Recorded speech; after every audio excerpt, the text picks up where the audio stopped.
మరి ఇక నువ్వు విమర్శించేది ఏంది అంటే చెప్తేనే మతిలేని శ్రీనివాసరావు అని మతిలేని విమర్శలు. మేమేమి మేనిఫెస్టోలో పెట్టామో అది మిర్చి యార్డ్ డెవలప్ చేస్తాను. ఎందుకు చేయాల? గతంలో మేము కదా తీసుకొచ్చి ఎక్స్పోర్టర్స్కి లైసెన్స్లు ఇచ్చి దీన్ని సపరేట్ మార్కెట్ యార్డ్ చేసింది. కేవలం మా మేనిఫెస్టోని కాపీ చేసి పేస్ట్ చేసావు. అంతకన్నా నీ జీవితంలో నువ్వు ఎప్పుడైనా మేనిఫెస్టో ఇచ్చావా? 6 సార్లు పోటీ చేసావు, ఈసారి ఇస్తున్నావు ఎందుకు? ఇదిగో వైఎస్ఆర్సీపీ నాయకుల దెబ్బకు భయపడి. మేము మొట్టమొదటిసారి 2019లో పోటీ చేశాను, అప్పుడే మేనిఫెస్టో ఇచ్చాను. 9 ఐటమ్స్లో 8 ఐటమ్స్ శాంక్షన్ అయ్యి పనులు జరుగుతున్నాయి. ఒక్క లిఫ్ట్ ఇరిగేషన్ అన్ని శాంక్షన్స్ తీసుకొచ్చాం. త్వరలో జగన్మోహన్ రెడ్డి గారి చేత అది కూడా ఇప్పిస్తామని తెలియజేస్తున్నాం. ఇంకోటి అంటాడు, పిడుగురాళ్ళ పల్వరైజర్స్ మీద కేసులు ఎత్తేస్తా. పెట్టింది నువ్వు కదా.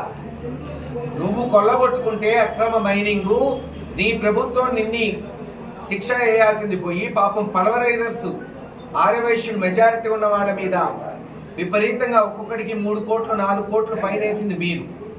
సిబిఐ ఎంక్వైరీ జరుగుతుంది కాబట్టి జగన్మోహన్ రెడ్డి గారు ఒకటే చెప్పారు, ఛార్జ్ షీట్ వేసిన వెంటనే వాళ్ళని రద్దు చేస్తాను అని చెప్తే ఇంచుమించు అది ఇప్పుడు కొలిక్కి వచ్చింది, ఫైల్ సర్క్యులేషన్లో ఉంది.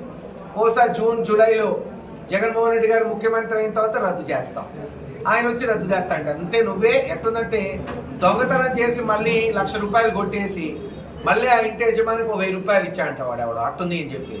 నువ్వే కొల్లగొట్టి పాపం వాళ్ళ మీద నెపమేసి వాళ్ళకి ఫైన్ వేసి ఈరోజు మళ్ళీ అవి రద్దు చేస్తాడంట. ద్వారా చేపిస్తా అంటాడు మహేష్ రెడ్డి, మన నియోజకవర్గం కాదు కదా అంటాడు. ఏం కాకపోతే అసలు ఈ బుర్రుందా? ఎమ్మెల్యే అనేవాడు 175 నియోజకవర్గాల నుంచి ఎన్నుకుంటుంటే ఈ 175 మంది శాసనసభ్యులు అసెంబ్లీకి పోయి చట్టాలు చేస్తే ఆ చట్టాలు రాష్ట్రం మొత్తం వస్తాయి.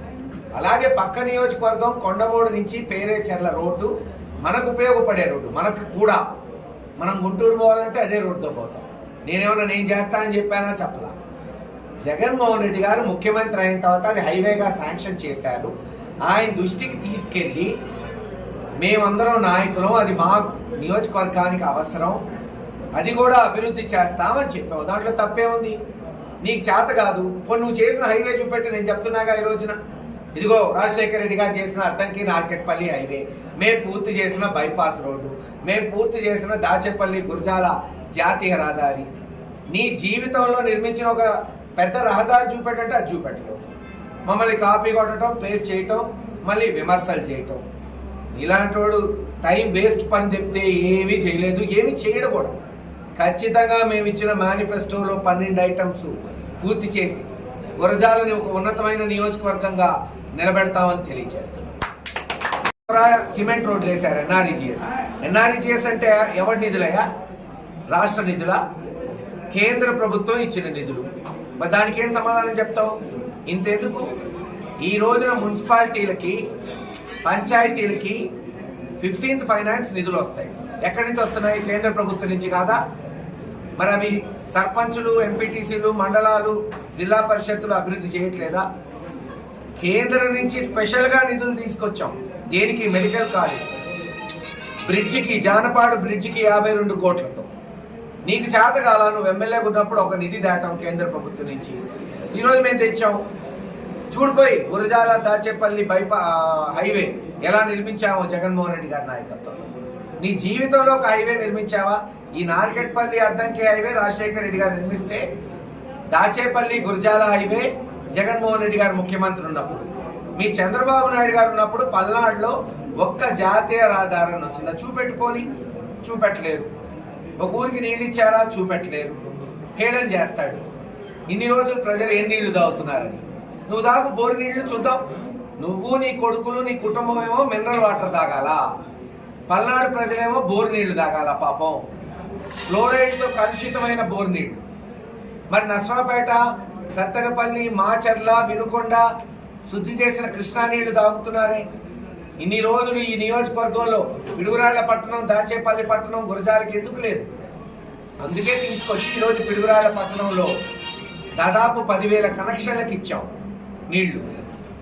జల్ జీవన్ మిషన్ కింద దాదాపు 73 కోట్లతో 57 గ్రామాలకు ఇస్తున్నాం.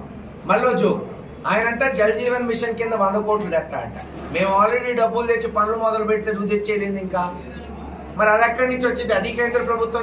మా 12 ఐటమ్స్ని 22 చేయటం చెప్తే కొత్తది ఒక్కటన్నా నేను ఇది చేస్తాను అని చెప్పింది ఏమనుందా? విచిత్రం ఏంటంటే అందుకే మతిరేని శ్రీనివాసరావు అనేది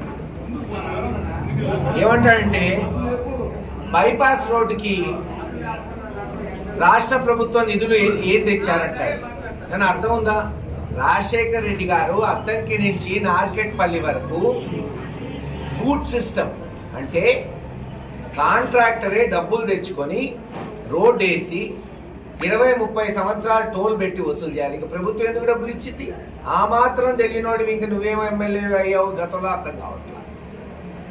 ఇచ్చిందే బూట్ సిస్టమ్. ప్రైవేట్ వాళ్ళు బ్యాంకుల నుంచి డబ్బులు తెచ్చుకొని రోడ్ వేసి టోల్ వసూలు చేయాలి. ఎక్కడన్నా ల్యాండ్ ఎక్విజిషన్ ఉంటేనే రాష్ట్ర ప్రభుత్వం ఆ ల్యాండ్ ఎక్విజిషన్కి డబ్బులు ఇచ్చి చేస్తుంది. కానీ మేమేం చేసాం? ధర్నాలు చేసి పిడుగురాళ్ళ బైపాస్ కొరకు అవసరమైతే ఆ ల్యాండ్ ఎక్విజిషన్ డబ్బులు కూడా భారతదేశంలో మొట్టమొదటిసారి ఆ కాంట్రాక్టర్ చేతే పెట్టించాం. మీరే పెట్టుకొని టోల్లో వసూలు చేసుకోండి. అంటే ప్రభుత్వ డబ్బులు. ఎవరివి ప్రభుత్వ డబ్బులు? అంటే ప్రజల డబ్బులు. ప్రభుత్వ డబ్బులు ఆదా చేశాం. అది గొప్పతనం. కానీ అదేంటి ప్రభుత్వ డబ్బులు వాడలేదనే విడ్డూరం ఈయనొక్కడే చూశాను నేను ఈ రాష్ట్రంలో. ఇంత విచిత్రం నేను ఎవరిని చూడాల. అంటాడు మెడికల్ కాలేజీకి కేంద్ర ప్రభుత్వం నిధులు ఉన్నాయి. ఉంటే తప్పేంటి? మేము తీసుకొచ్చాం. జవహర్ రెడ్డి గారిని పంపించి శాంక్షన్ చేయించి 195 కోట్లు కేంద్ర ప్రభుత్వం నిధులైతే దాదాపు 300 కోట్లు రాష్ట్ర ప్రభుత్వ నిధులు. తప్పేంటి దాంట్లో? ఎక్కడ వస్తున్నాయి? కేంద్రానికి నిధులు ఎక్కడి నుంచి వస్తున్నాయి? మనం కట్టుతున్న జిఎస్టీలు కాదా? అయినా తెచ్చాం, పనులు చేపిస్తున్నాం, ఫస్ట్ ఫేజ్ ఓపెన్ చేసాం.